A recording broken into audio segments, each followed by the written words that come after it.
What's up, everybody? It's the first episode of Inside Us. It's going to be my interview section of the podcast. I'm tired of doing it solo dolo. No more solo dolo for me. You know what's going to happen? I'm going to have people on, and we're going to talk about some interesting stuff. Now, in this week's episode, I have my buddy Aaron and another buddy, Jerry. Now, Aaron I used to work with, and Jerry I currently work with. And we're going to get a different perspective on both the transitions in and out of the military and kind of what success looks like to individuals who have done, both sides of the coin. Aaron is currently doing marketing for Hollister. He's doing web design for Hollister, and he's got some big stuff in motion right now that he's waiting on things to kind of get pushed through. So we're going to maybe touch on that a little bit this episode, and then also we're going to kind of see where Jerry's at in his career and how he defines his successes within the military. So, again, thanks for coming out to the first episode. There will be many more guests. Enjoy the podcast. You don't need to. Jerry's just trying to be a nice guy. I'm going to record just in case you guys try to sue me or something weird. Yeah. I got my freaking video. I'm taking this and I'm going straight to the feds. What are you smoking? Are you smoking weed? You put your weed in there. Behind the tree? All right. So look, we're ready to go whenever you guys are ready. First, just want to welcome you guys. First episode of the Inside Us podcast. And I think what I've been trying to highlight lately is just both. I really wanted to get a perspective of guys who have either stayed in the military or gotten out. And thankfully, I've got two on opposite ends of the spectrum here with me today. I'm joined here today by my buddy Jerry, my other buddy Aaron. Jerry, go ahead and give yourself a brief description of what you do in the military and how you like it. Well, I started off my career doing infantry. So I was a 0311 rifleman. And then I did a lateral move to psychological operations to do some great things on, as they say, messing with the mind. Yeah. But so far, so good. Awesome. Aaron? What up? He is still my buddy. We pretty much went in the military together. We went to boot camp together. For those of you that don't know on the podcast, I'm still currently in the military. Try to separate myself from it. But Aaron is a very good buddy of mine who actually got out and decided to be an adult, I guess, right? Is that the proper terminology? Heck yeah, man. I saw where that BAH money was at, and I was like, $600 ain't. For you guys who don't know, it's a basic housing allowance. It's what they give you guys to pretty much live off of. It's like an extra $1,000 a month. But no, he's super successful on the outside. I'm sure you've had your trials and tribulations, right? What are you getting into nowadays? So right now, I'm a web developer for Hollister. I'm currently building my own app out as well. We might be able to talk about that a little bit. Just don't want to give away too much because I have a patent pending process.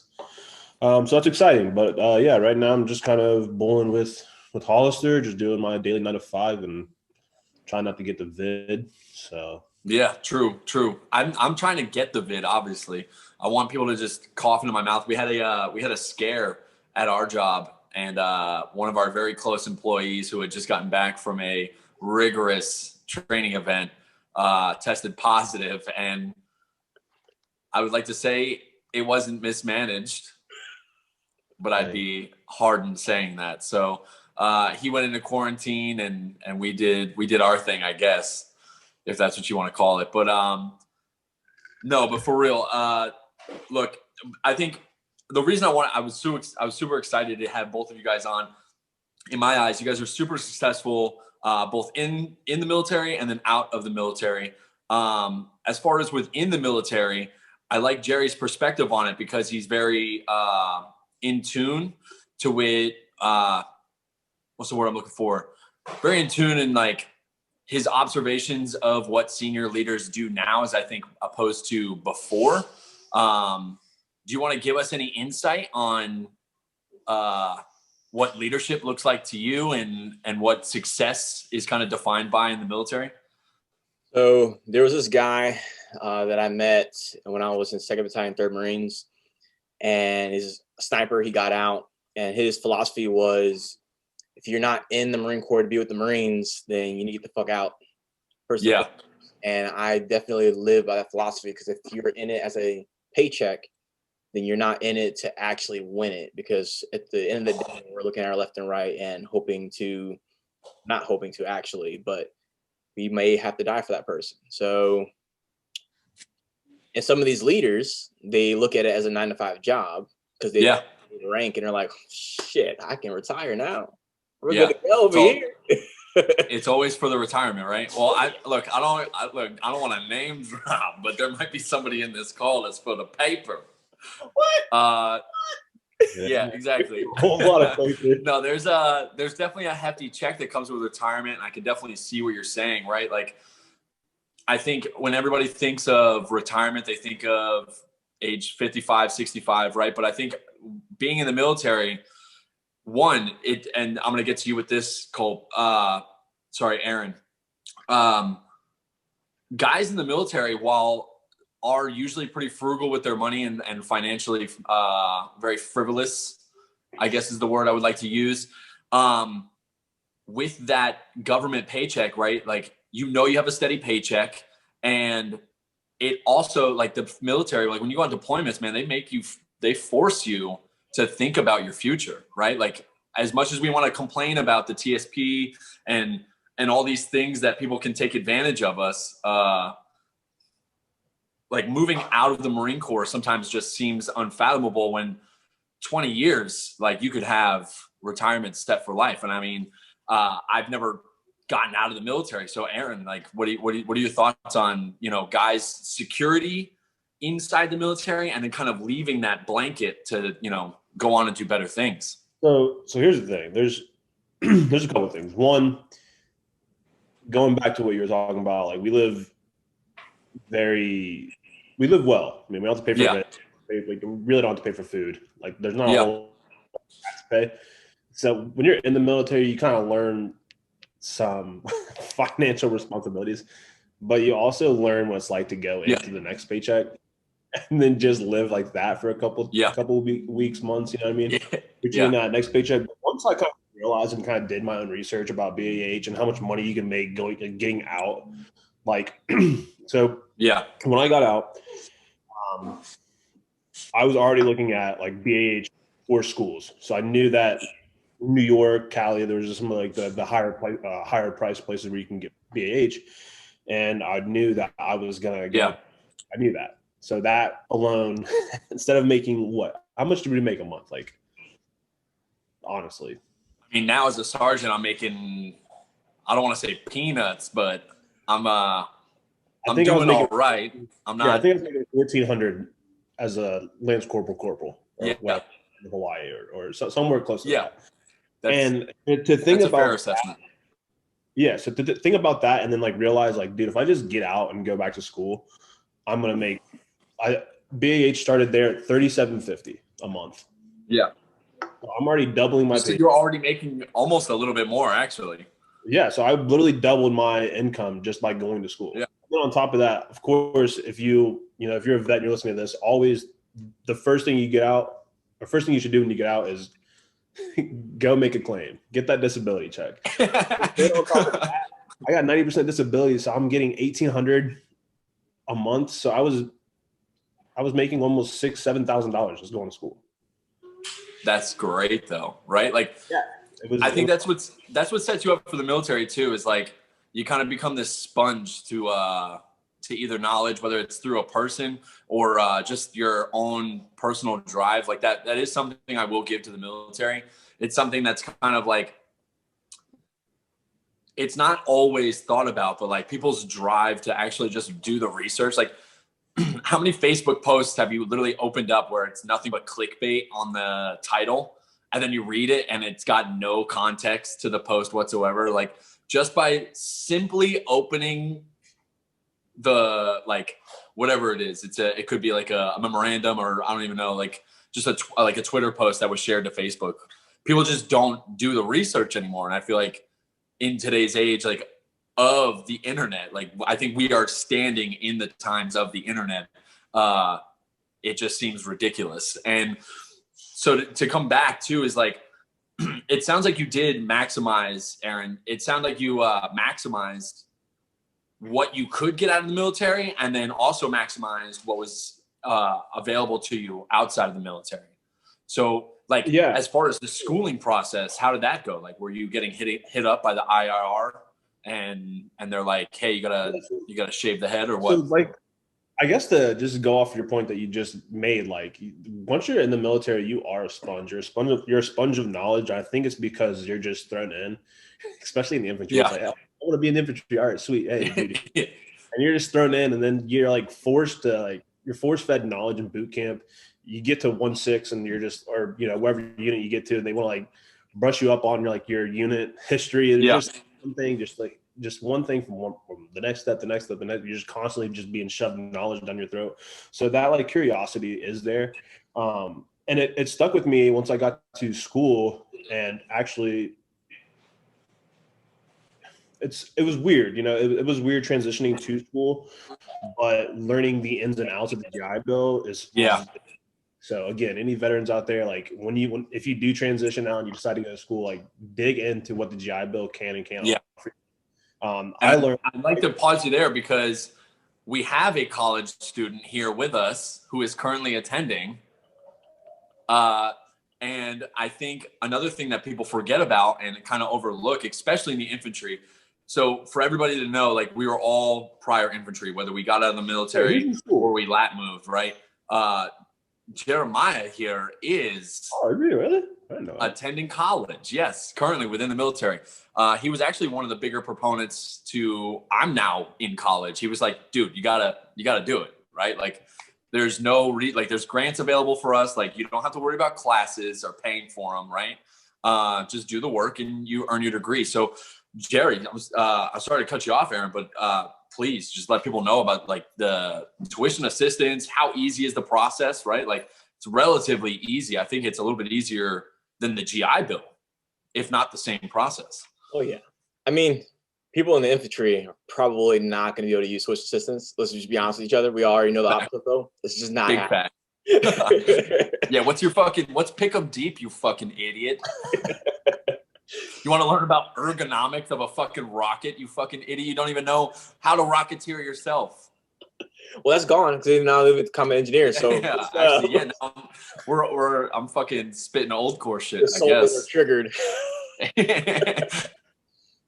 But for tuition assistance, I mean, correct me if I'm wrong. I feel like at this point, anyone that's a new joint can now just do it because it used to be like a year process. Like, wait, there was go for it. Yeah.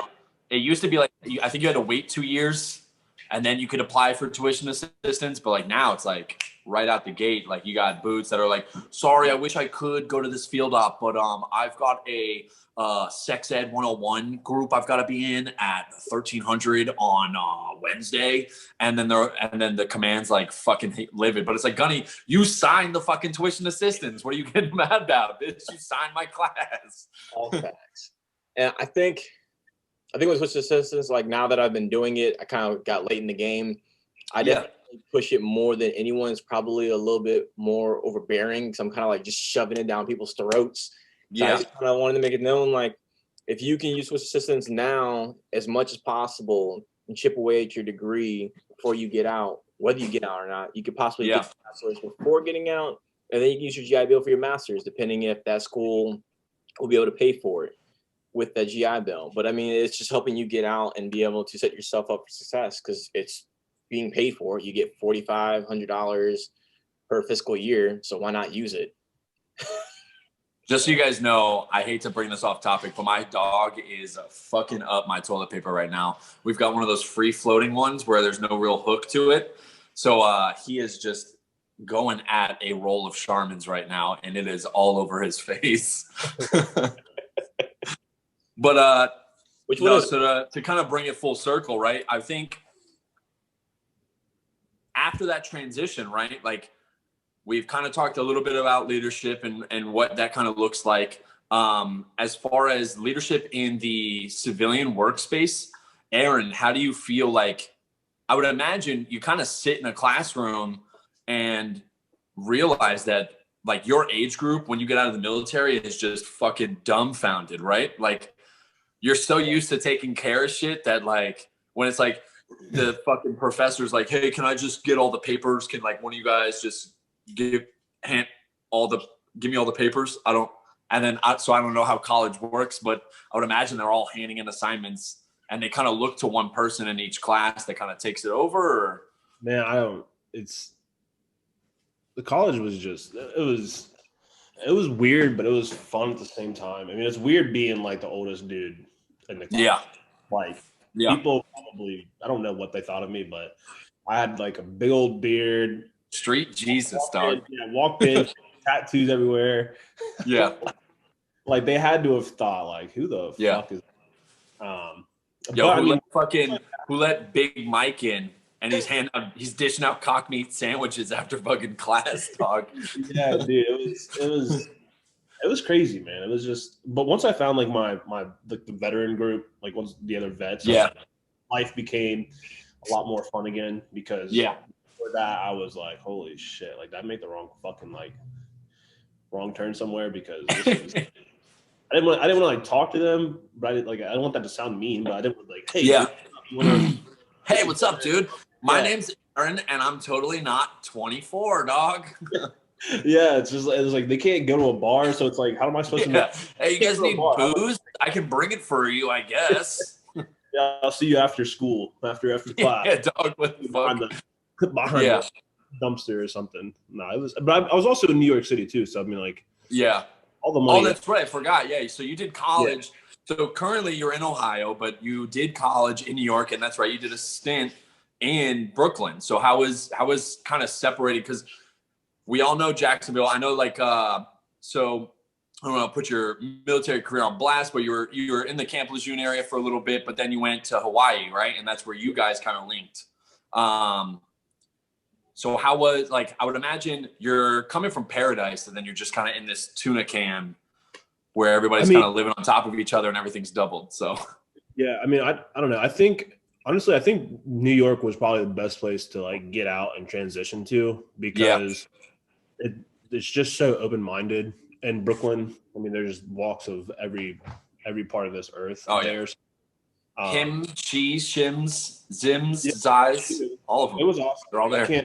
I'm never gonna say bad things about New York ever. Like it was just last. And like I said, all the money I was making, I was literally just partying, drinking, doing some other stuff. Probably can't talk about on here, but like, yeah. What do you mean, dog? You good? You straight? I am out right now, so I don't give a fuck. But yeah, dog. that's a good feeling, man. It's a great feeling when you get out and don't have like that black cloud. Like, oh, dude, if I do blow this weekend, like, oh, what's this test? It's like, no, it's like if you want to do blow, bro, just go do blow. Like, yeah, dog. Who cares? You get your life back, man. You want to suffer from addiction for the rest of your life, dog? Yeah, that's all on you. Go ahead, fuck it. No, that's fucking. That's definitely so. Obviously, within the military, you can't do drugs yet. Hopefully, maybe the gods above us will grant us some cannabis and CBD oils that we can apply to our skin. Imagine that. Imagine just laying on your flak in the in the freaking field. Just kidding. Oh no. Time to rack out, boys. You wake up for Firewatch and you're just sitting there, just puffing away. Were you guys able to see me, or did I black out? You blacked out. Did I black out? My wife called me. Sorry. No. So, damn. What was the one question I had for you? Oh, that's right. So the transition, like coming out of the Marine Corps, right? Everything's new. You're up in Brooklyn. You're doing school, right? How applicable was what you went to school for to the job? To what job? To your job, like your major. Like was going to school for, because it was marketing, right? Is what you went to school for? Oh, so I went to school for marketing, but then as a freshman, everybody has to take an intro to computing class, and this was like 2016. And dude, that professor, I don't remember his name, but he was just really good at like kind of breaking down pretty much how to make a website. And I learned it, and I was like, dude, this shit's kind of easy. really easy. And like I knew tech was where the money's at. I knew you could be free with it. Yep. Didn't realize we'd be in COVID, so we'd be working from home. But like that's where Yeah. what I wanted from like tech. I wanted to either Yeah. like travel the world and just build websites or mobile apps, whatever the case may be. But I wanted the freedom that came along with like a tech job. Yeah, So for sure.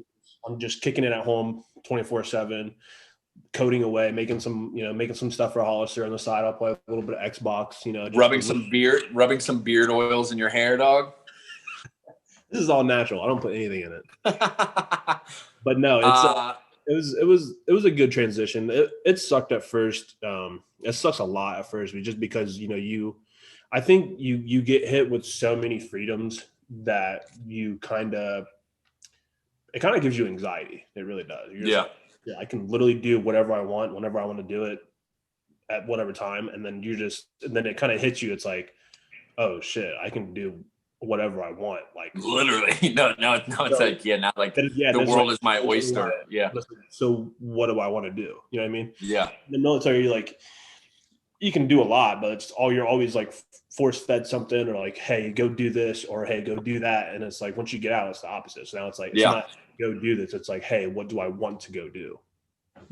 So this is a perfect segue. It kind of leads directly into my question to Jerry, which is we're all infantry guys here, so we kind of know what work ethic looks like, right? And then now that I'm mainly in this for myself and Jerry, we've both lat moved to the PSYOP MOS, which is free reign essentially, right? Like other than little things here and there where it's like you got to be at formation, we're very grown man rules oriented. And if you're an infantry guy, you kind of understand what I'm saying about that. If you're a combat arms MOS guy, you know what I'm talking about, or girl, I guess, apparently now that happens.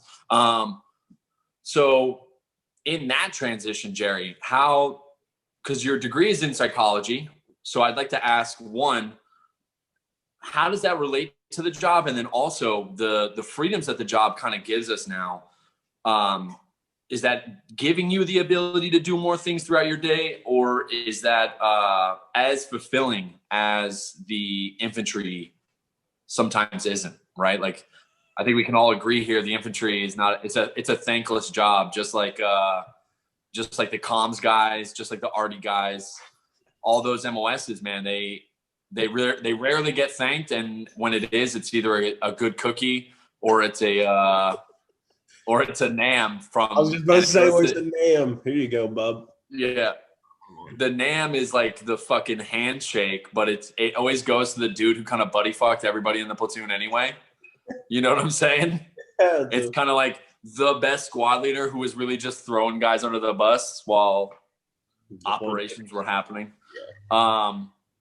No, but yeah. So how does that translate? Or if it doesn't, it doesn't.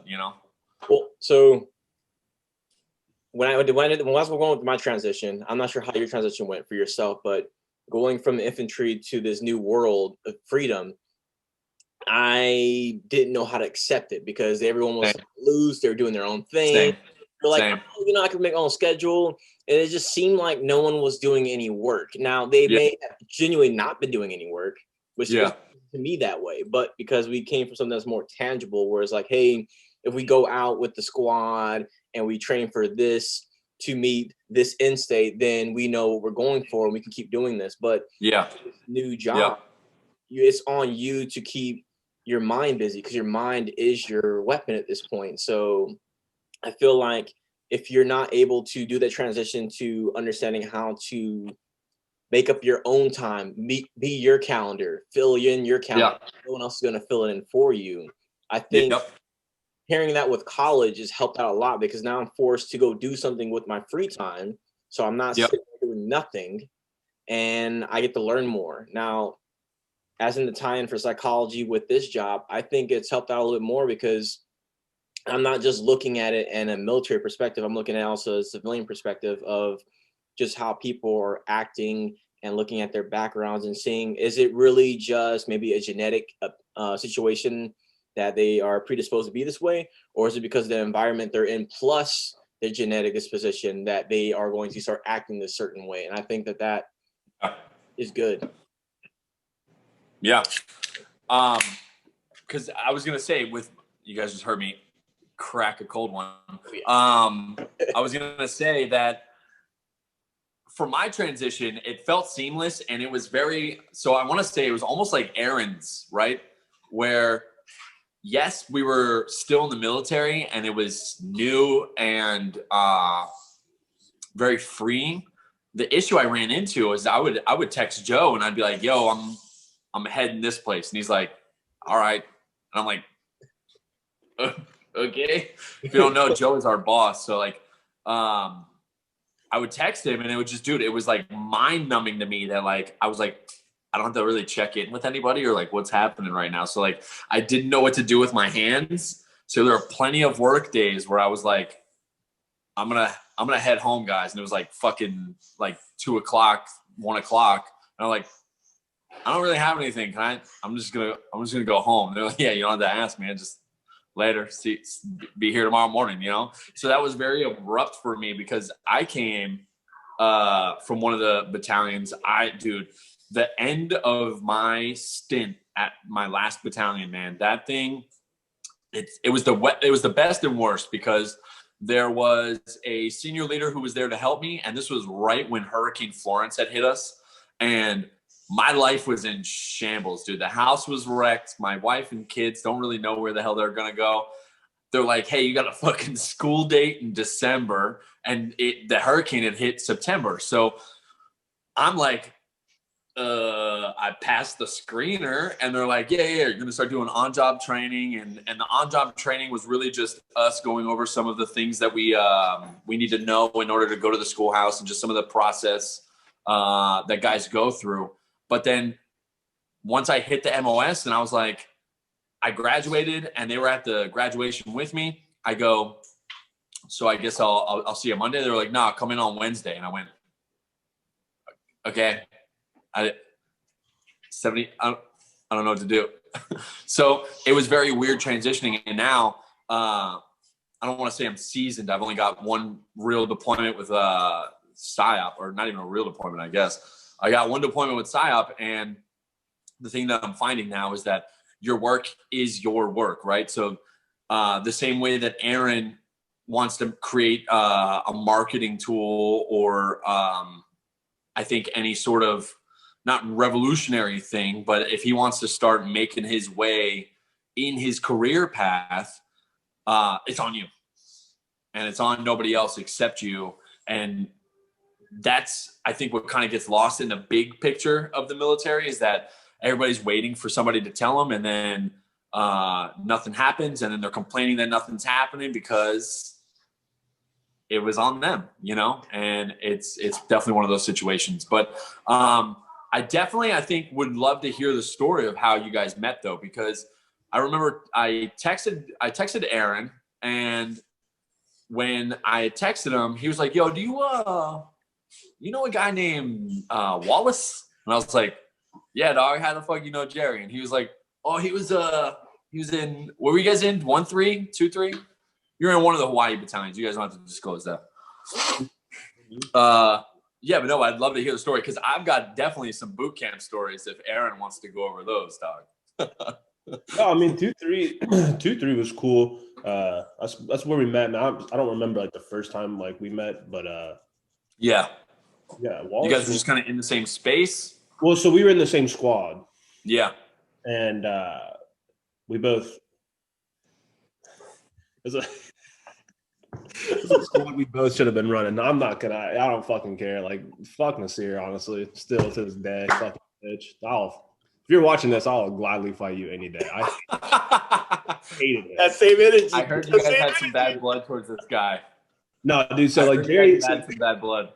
So Jerry knows like the very like rough, like, yo, don't fuck with me, Aaron. And it's like yeah. It was just man, it was a vibe, man. I had a lot of fun in 2-3. Like when I met this guy, I'm like, all right, this dude came from Camp Lejeune. I assume he's gonna be like stay off the grass, hard ass type of deal. Yeah. And like he came to us relaxed and just said, hey man, just don't fuck with me and I won't fuck with you. And it's as simple as that. Yeah. All right, I can respect that. Because he's at this time. It's safe to say it's safe to say Aaron was very calloused at that point in his career. Oh, dude, 100%. You guys had what, like a 9-month or 8-month view? I'll respect you, but the minute you Yeah. cross the dog, like I'm just gonna want to throw. That's how I solve my problems. I'll fight you.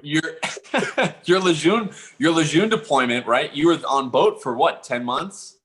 You guys got extended hella hard. Well, yeah. So that's because we went to Iraq. So that's what we got extended for. Weird flex, all right. Blanket of freedom.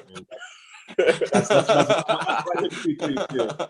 I remember when I showed up to 2-3, they were like just now going to ITX. I showed up and they're like, "Hey man, like everybody's going to ITX." And I literally looked at, I think he was like a gunny or whatever. I'm like, "Yo, dude, I just got back from Iraq, so chances I'm going to ITX are probably pretty slim." And he's like, "Here's your room." Okay. Yeah, later. For everybody watching, a gunny would be like if you work at a store, I think like a McDonald's or something. Like if you were to talk, like I guess it's different in the military. Well, it's different from the military to the like civilian side too, because even like I don't give a fuck. Like I think if I worked at a McDonald's, I would still talk to the manager like any way I would want. Yeah, like you don't hold anything. What are you gonna do? Fire me, dog? Like, oh, okay, I'll just go to the next one, dog. Like, Exactly. But I guess it would be like your gunny is that weird, cool uncle, right? That didn't touch your butt or anything like that, but he was just really cool and he kind of took you to baseball games. So you didn't want to upset him because you knew he was kind of in charge of what you could do on the weekends, but he wasn't sexually abusive, if that's where I'm going to take it. And we actually had his name was Gunny. He was Gunny, obviously, but his name was Abara. He was in our boot camp. I don't know if you remember him or not. Oh shit! No, I think I do. So when I get to 2-3, was that the shorter, like bald dude? Yeah, just that's like. I'm sorry for everybody listening. That's everybody at that's every drill instructor. So I just literally said like half of the Marine Corps staff on Parris Island. But yeah, was it that shorter bald guy? Oh yeah, I do that all the time, dude. Dude, he was in people's faces in boot camp. And I remember when I got to 2-3, I saw him. I was just like, oh. I was like, dude, this dude. Vietnam choppers are going in front of your face, and you got fucking. Oh, I remember him eating people's faces off the boot camp. I'm like, oh man, this is gonna be so bad. But he actually turned out to be super chill. Yeah, I would imagine it's obviously it's an act. I've met a couple of drill instructors since then. Yeah. It's all an act. But here's the thing, and it ties into the first thing we talked about. That leadership thing, right? Like a lot of those guys that are just fucking idiotic and they're doing things just because that's how they used to do it. There's no ingenuity in their brain. I had talked about it on one of my on my previous Inside Me episodes was there are guys that like hit the fleet. And for guys, for people listening who don't know, the fleet is kind of like the Gen Pop force, right? Like everybody is in the fleet. And you're either training or you're not, right? So if you're going to a school, you're not technically in the fleet. You're like TDY somewhere. But when you're in the fleet, when you're with the Gen Pop force, there are guys that kind of just ruin your day. Like one of the worst staff NCOs I've ever met in my life. For you guys that don't know, a staff NCO is like a general manager, maybe like I don't know, they open or close your store, whatever the fuck it is. Like they're the person with the keys, but they don't make important enough decisions to really financially support themselves.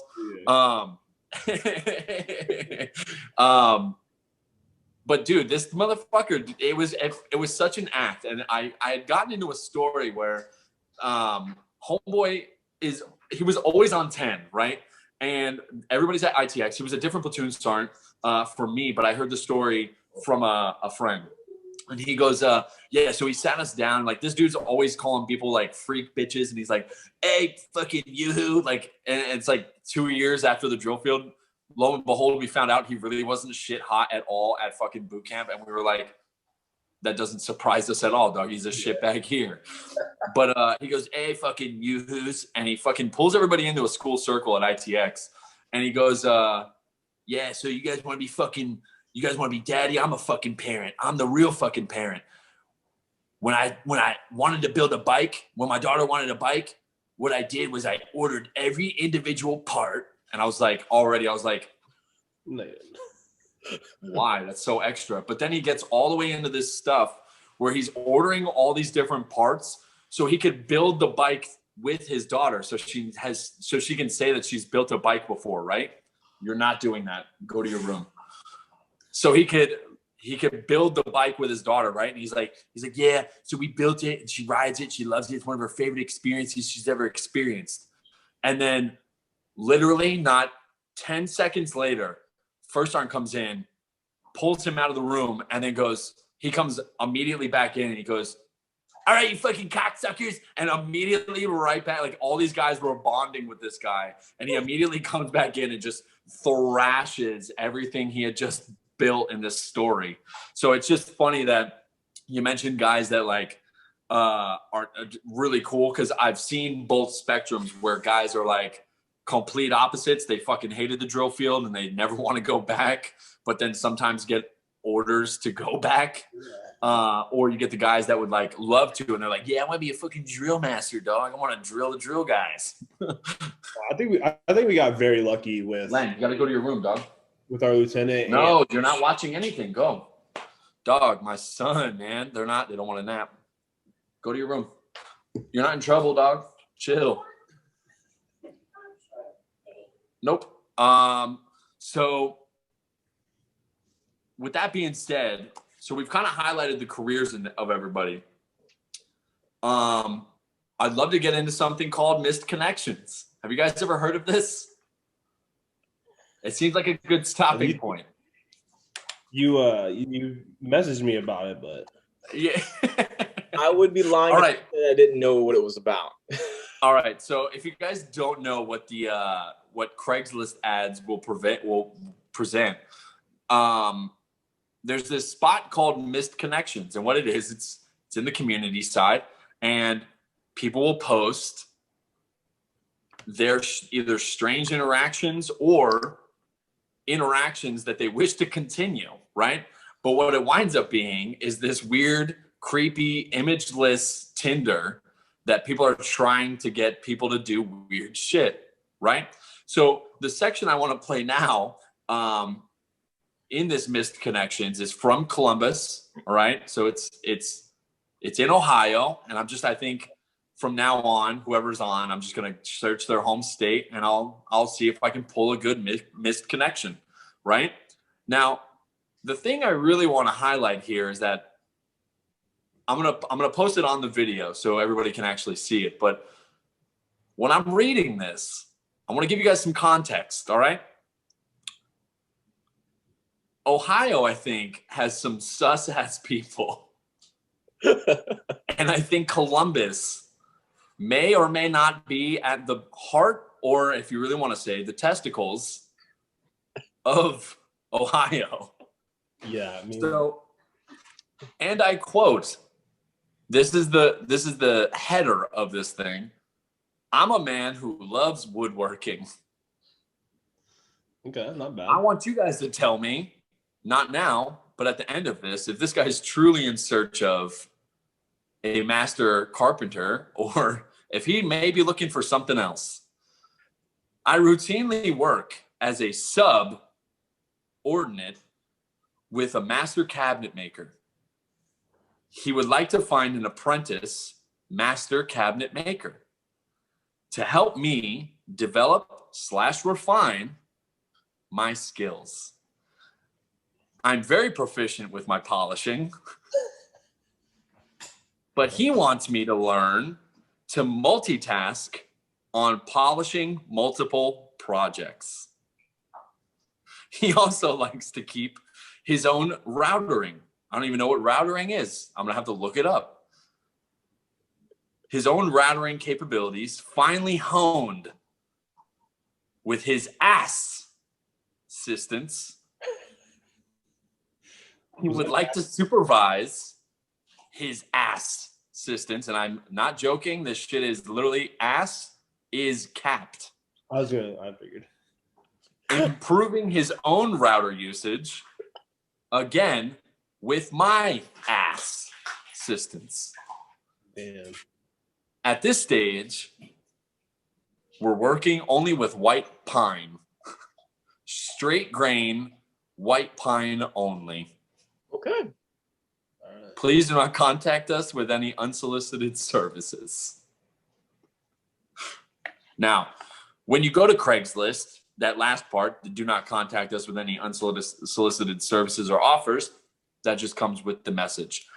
Now, I think as I was reading the context of this thing, it is a master master cabinet maker, right? In search of an apprentice for his apprentice. Mhm. And when I was reading it, I was beginning to believe that they're really not talking about white pine.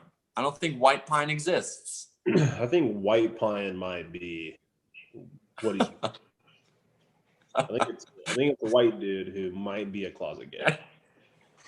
Just saying, yeah. I think it's pine looking for white. pine. Yeah, white pine. And here's the thing. So I've looked at them here where I live, right? Dog, this shit is like ridiculous. Like, I didn't realize. So you know how there's an app for sexual predators, right? And you can kind of just look up. There's an app, right? You can look up who are the registered sex offenders in your area, right? It's to keep people safe.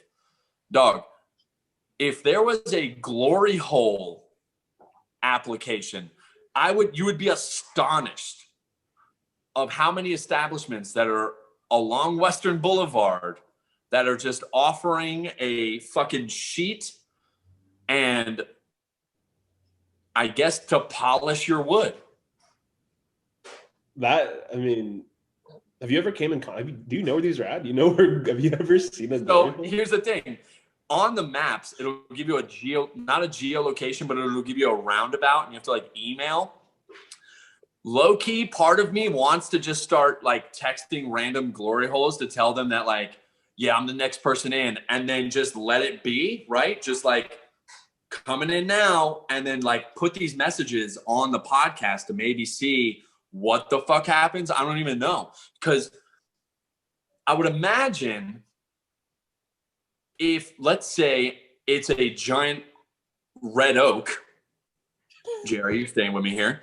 If it's a giant red oak coming through the door and I'm a white guy on this podcast, right? Like, obviously it's not me, dog. I just pulled a Spider-Man. I'm masked up. No, but to get back to I think, dude, the misconnection shit is so fucking funny to me, because you'll get anything as quaint from like, hey, I'm a 55-year-old man in search of just a fishing buddy, which now that I read this, I genuinely think they're probably not looking for a fishing buddy, to shit like this, to just blatant like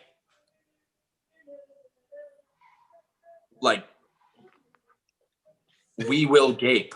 Like, that's what it'll say. And then it'll just be a capital O, you know? See, the first time I ever came in contact with like this part of Craigslist, Yeah, about it, but they were describing it as like hopeless romantics almost. They would go on there. Oh my God. I guess I could see it.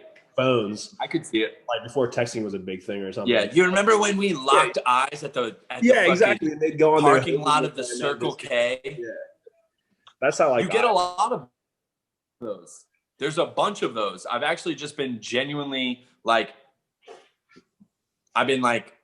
because some of the stores, like, remember it'll say email me because we locked eyes a couple of times. I'm pretty sure you were checking me out at the fucking checkout of Cracker Barrel. It's like, dog, what? You think they're gonna come to Craigslist and be like, oh, well, I hope they're on here too? Yeah. No, they left and said, hey, I see you on Craigslist. Fucking yeah, dog. Message. Yo, hit me on missed connections, bro. That's it. What do you guys think? Do you guys think this guy's actually in search of a apprentice for his woodworking and polishing? Or he's searching, all right. Yeah. I think the real mystery is we don't really know if it's a guy posting it or not. That's all. What were the pronouns that they were using? Well, I guess if you're gonna say ass, but right, like I would imagine ass assistance doesn't really work when you're trying to say like you can't get puss assistance. I mean, Unless they're religious. So then you're right. It could be a girl. No fucking premarital. There was another one on there for target practice, and the shit was fucking mad weird. It was saying, I don't have it written in front of me, but it was like target practice, and then you open it up, and it's this dude talking about cleaning pieces and another glory hole situation, which is in Columbus, Ohio. It said there's a fine blanket separating the targets, dog. Come on, man. You gotta get more cryptic than that. yeah, I'm not saying that I would do a glory hole, but I've never came Dog, across one. my I wanna biggest know, fear in life, Am I just like, my biggest fear in life, dog, is to like see a mustache come through. You know what I'm saying? just like, yeah, I mean, I don't know what I would do if I was just taking the shit somewhere. If it got real rough real quick and you're like, damn, dog, she needs to exfoliate. I don't know what I would do. You're just in fucking denial. Damn, these cheeks are hairy as fuck, dog. You don't know what to fucking do with your life. I guess you're riding a mustache now. And my wife was like, "Why are you looking this shit up, dog?" And I was like, "Chill. I'm not inquiring. I think it'd be a funny section for the podcast." Mm-hmm. But yeah. Be like, hey, honey, you guys caught me, dog. I'm gonna put a fucking hole right here, dog. That's what that picture's covering up. That's why it says good vibe. Yeah, you just take it off. So is our buddy. What's that? That was Inside Me's about them? Yeah. Our oh shit, my phone's gonna die here soon. So I'm gonna leave you guys with this. Our buddy Zach, mine and Jerry Aaron, is he's a big proponent of that shit. And what the fuck was I about to say? Damn, dog, I completely lost it. I'm pretty pissed now. He always says some shit. Damn, what was the thing that he always says? Oh, he says, I know I'm not gay. No, what the fuck did he say? Fuck. Damn, I can't remember. I'll have to text you guys when we're done here. Damn, that fucking message fucked me up, dude. I was on I'm so dumb sometimes. When you texted me, I was like, where is he going with this? So I went on there. I was looking at a couple of them, and I was like, this is not what I remember misconnections to be like. I thought it was legit. They get fucking nasty, daddy. They're like, yo, email me daddy if you're fucking serious. Yeah. It's like, whoa, chill, dog. I don't even know my own father. Fucking crazy, dog. I don't know my own dad. No, but I want to thank you guys again for coming on the podcast. I've been trying to get this thing up and running. So for everybody to kind of follow along with this, the interview portion of the Inside Us podcast will completely be different from the Inside Me podcast. Obviously the same host, but I'm going to have, I guess, guests wherever this is at, hopefully every 2 weeks. And we'll try and lock this on, guys. I'd love to have you back on. I think you guys are actually going to be the first episode because my one buddy's fucking around and he doesn't want to get on. Well, it's not that he doesn't want to get on, but he's just super busy. But yeah, no, I can't thank you guys enough. I'd love to do this again. Let me know what you guys are doing, and I'd love to schedule it. But other than that, if you guys have any closing comments, I'll wrap this up.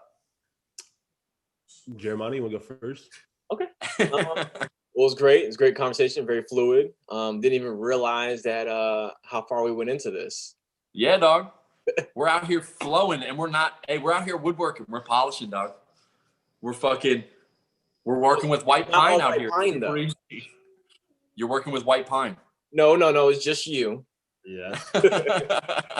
We got cinnamon and chocolate over here. You got a nice mahogany set, huh? Oh, man. Aaron, any closing comments, man? No, not really. Just No peer pressure. Name the podcast, black and brown Jesus, maybe something cool like that. No, I mean it's good to see you guys. It's good to catch up. For real. I wish we could, be hanging out in person, just kicking the shits, but this will have to do. Hey, it's funny that two people are in one city. I mean, I do got 2 weeks of PTO coming. I know flights are cheap, dog. I don't. Where you guys? Where you guys? No, but Aaron, I'd love to get you on when that one thing. I'd love to get you on when the one thing comes through, so we can talk about it a little bit more in depth. I'd love to blast it out on my platform as soon as possible, man. So you let me know, and I'll have you on like week of. Yeah, so that's gonna happen like February-ish. Let's do it, man. You know I'm all about it, baby. Let's go, Zaddy. I'm sweating, motherfuckers. Yay. I'm sweating. All right, much love, guys. Appreciate it. All right, later, dude.